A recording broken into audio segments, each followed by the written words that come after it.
Hello geng, jumpa lagi di konten Alur Cerita Dimas. Kali ini kita akan menyaksikan drama Korea Alchemy of Soul season yang kedua, episode yang ke-7. Gak usah berlama-lama, langsung aja kita cus. Episode ke-7 diawali dari Jang Uk yang datang ke tempat Seoyul yang sedang sekarat setelah diserang para penyihir Chom Buk-wan. Seoyul yang terluka parah ditambah cacing darah di dalam tubuhnya tidak mampu bertahan lagi. Jang Uk yang melihat Seoyul sekarat pun langsung menyerang para penyihir Chom Buk-wan tanpa ampun. Di sini Jang Uk mendapatkan informasi bahwa cacing darah dalam tubuh Seoyul ini diberikan ataupun berasal dari Jinmu. Berita Seoyul yang diserang penyihir Chom Buk-wan pun sudah tersebar ke Jinmu hingga sampai ke Raja. Raja pun takut ada pertikaian besar bila masalah ini tidak segera diselesaikan. Dan karena ayah Seoyul seorang yang berpengaruh di kota pertahanan, mereka akan datang untuk melawan Chom Buk-wan dan juga kerajaan. Jang Uk yang kesal pun pergi ke Chom Buk-wan sendirian. Ia dengan mudahnya mengalahkan para penjaga Chom Buk-wan. Akhirnya Jang Uk berhasil masuk ke halaman Chom Buk-wan dengan sangat-sangat mudah. Saat sudah sampai lapangan tengah dari Chom Buk-wan, terlihat penyihir-penyihir Chom Buk-wan yang sudah siap untuk menyerang Jang Uk. Panah pun langsung bertebangan, tapi tidak ada yang mempan dengan kekuatan Jang Uk. Dan sekali tebas saja, para penyihir Chom Buk-wan langsung terpental ke udara. Pangeran pun sampai datang untuk menenangkan Jang Uk. Dan agar Jang Uk tidak mengamuk dan membantai semua penyihir Chom Buk-wan, pangeran mencoba untuk menenangkan Jang Uk. Tiba-tiba, para penyihir Songrim pun datang yang dipimpin oleh Pak Jin. Di sini Songrim mendeklarasikan bahwa ia akan mengikuti apapun perintah dari Jang Uk. Jadi Jang Uk yang akan menentukan apakah akan terjadi perang atau tidak. Di sini Jang Uk hanya meminta Jinmu datang dan menemui Jang Uk. Dan pangeran pun berjanji akan membawa Jinmu ke hadapan Jang Uk.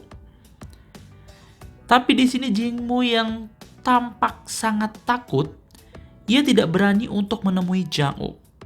Di mana pangeran meminta Jinmu untuk mencarikan obat untuk mengobati sakit akibat cacing darah, agar dia tidak dibunuh oleh Jang Uk.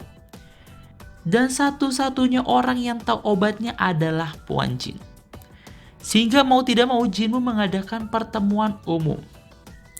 Para tetua pun tidak ada yang mengerti cara mengobati cacing darah. Mereka pun kembali menyarankan untuk bertanya langsung ke Puan Jin. Di sini Jinmu pun langsung bersujud agar Puan Jin mau membantunya untuk mengobati Seoyul. Tapi Puan Jin menolak untuk membantunya. Raja pun sampai turun tangan untuk membuat Puan Jin membantu menemukan obat untuk cacing darah. Sesuai janji, akhirnya pangeran bisa membawakan Jinmu ke hadapan Jang Uk. Di sini ternyata Jang Uk bukan mau bertemu Jinmu, tetapi dia memanfaatkan Jinmu untuk bisa memanggil Puan Jin untuk bertemu Jang Uk. Dan Puan Jin pun setuju membantu Jang Uk asalkan Jang Uk pergi menemuinya ke Jinyowon. Buyeon yang memegang tubuh Seoyul tiba-tiba ia teringat masa lalunya. Karena di situ ada Yoon Ok yang menjaga Seoyul, Buyeon pun tidak boleh asal memegang tubuh dari Seoyul. Dan Buyeon pun diusir. Saat Buyeon keluar dari Sejongwon, ia bertemu dengan pelayan Yoon Ok. Di sini pelayannya membawakan barang milik Seoyul untuk mencari obat milik Seoyul untuk cacing darah. Buyeon yang hendak membantu malah menemukan surat yang telah disegel dengan kekuatan energi air. Yoon Ok pun langsung mengambil suratnya dan mengusir Buyeon dari tempat itu. Puan Jin yang bertemu dengan Jang-uk dan Park Jin memberitahukan cara mengobati Seoyul dengan menggunakan telur burung hwajo. Tapi dengan satu syarat, yaitu Jang-uk harus mengembalikan Buyeon ke Puan Jin. Dan karena gak ada cara lain, akhirnya Jang-uk pun menyetujuinya. Jang-uk pun langsung menemui Buyeon. Di sini Jang-uk meminta Buyeon untuk tidak perlu membantu Seoyul lagi. Tapi Buyeon yang memaksa untuk membantu Seoyul karena ia adalah teman dari Seoyul dan juga ia merasa bersalah kepadanya. Buyeon pun tahu bahwa Jang-uk akan mengembalikan dia ke ibunya.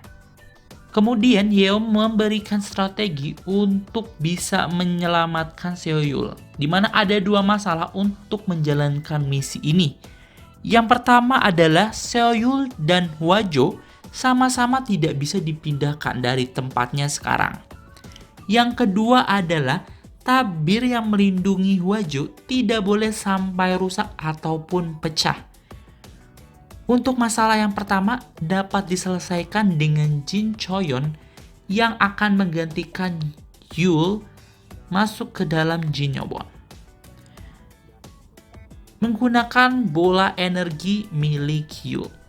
Dengan memindahkan cacing darah dari tubuh Yul ke dalam bola energi, Jin Choyeon hanya perlu mengulung bola energi, tapi dengan syarat jangan ada parasit di dalam tubuhnya dan tidak boleh ada janin di tubuhnya.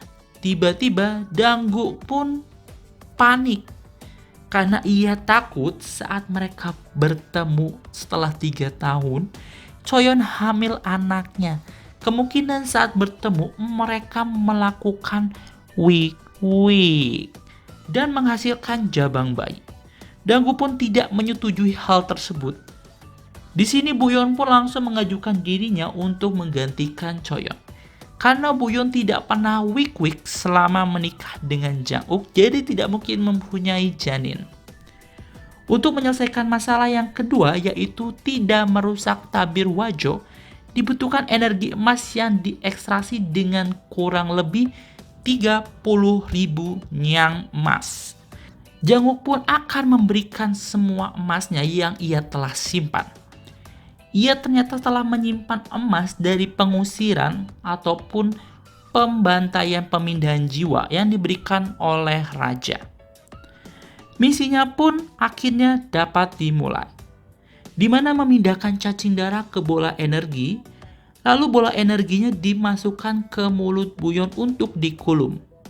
Buyeon pun tidak boleh berbicara saat mengulum bola tersebut dan mereka harus menyelesaikan misi ini sebelum jam pasir kehabisan waktunya. Saat di dalam Jin Yowon, Buyeon ternyata bertemu pangeran. Buyeon pun akhirnya tahu bahwa ia adalah pangeran dan kebalikannya, pangeran tahu bahwa dia adalah Jin Buyeon. Pangeran pun akhirnya tahu siapa suami yang sering dibicarakan oleh Buyeon. Saat Buyeon digendong pangeran untuk masuk ke tabir, Jang-uk nampak sangat cemburu. Pangeran pun menggoda Buyeon sambil membuat Jang-uk cemburu. Mereka pun akhirnya mulai ritualnya. Di sini tangan Buyeon terpaksa diiris untuk mengeluarkan cacing darah. Dan pangeran pun langsung memusnahkan cacing darah itu. Kemudian karena takut kehabisan waktu, Buyeon langsung digendong oleh Jang-uk agar segera memberikan bola energi ke Seoyul. Di sini pangeran ditinggalkan sendirian saja. Saat waktu hampir habis, Buyeon akhirnya bisa memasukkan bola energi dengan cara berciuman. Seoyul pun akhirnya dapat selamat. Mereka semua akhirnya merasa lega dengan kesembuhan Seoyul. Dan pangeran terlihat dekat lagi dengan Jang-uk. Di luar Sejukwoon, akhirnya Jang-uk memberitahukan semuanya ke Buyeon. Dan dia meminta Buyeon untuk pulang ke rumahnya. Buyeon pun merasa sangat sedih karena tidak dihargai oleh Jang-uk. Ia pun pergi meninggalkan Jang-uk. Jang-uk yang bertemu dengan Kim Do-ju pun dimarahi habis-habisan karena Jang-uk mengembalikan Buyeon ke Puan Jin dan menganggap Buyeon adalah barang. Janguk yang merasa bersalah pun dia terus memikirkan Buyon dan menyesali apa yang ia telah lakukan. Seoyul yang penasaran dengan jati diri Buyon akhirnya bertanya kepada Guru Lee. Ia dapat jawaban bahwa nafsu yang ada di dalam tubuh Buyon akan segera menghilang. Jiwa nafsu akan menghilang saat kekuatan Buyon kembali. Maka nafsu akan diusir dari tubuh milik Buyon. Janguk yang memikirkan Buyon melihat keanehan di mana lentera Jinyowon miliknya tiba-tiba nyala dan mati dengan sendirinya. Kemudian Buyon yang dijemput pulang oleh Jinyowon bertemu dengan Choyon dan diberitahukan bahwa Janguk mencarinya hingga Jinyowon. Buyon pun tidak mau memikirkan Janguk lagi dan dia setuju untuk pulang bersama. Tapi ia akan mengembalikan rencana Jong Jinggak terlebih dahulu. Saat hendak mengambil rencananya, ia tiba-tiba bertemu dengan Jang-uk. Mereka pun berdebat. Akhirnya Jang-uk berbicara bahwa lentera Jinyowon tiba-tiba mati dan nyala dengan sendirinya. Lalu ia memberitahukan Buyon bahwa tujuan sebenarnya dia membawa Buyon adalah untuk mengeluarkan batu es dari tubuhnya. Dan bila batu es itu dikeluarkan, ia akan mati. Buyon yang mendengarnya pun ternyata tidak peduli. Tapi akhirnya Janguk pun jujur kepada Buyon bahwa ia sangat merindukan Buyon dan episode ke-7 dari Alchemy of Soul pun berakhir. Terima kasih sudah menonton. Bila kalian suka bisa like, komen, dan juga subscribe channel ini. Bye-bye.